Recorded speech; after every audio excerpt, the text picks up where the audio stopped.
Satisfied po sila sa pansit. Napakasarap guys. Gawang Boss George guys. Biruin po nyo, 350 lang po yan. Dalawa na guys. So, sa iba po yan, sabi po ng nakakasalubong ko po, 500 lang po yan.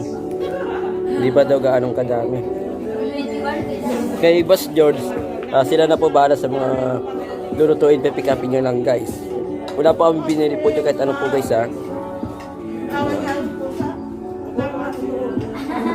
Satisfied po sila sa pansit bihon. Gawang Boss George guys. Ano masabi mo sa luto ni Boss George? Masarap. Masarap. Masarap daw guys oh. Sorry talaga ang 350 oh.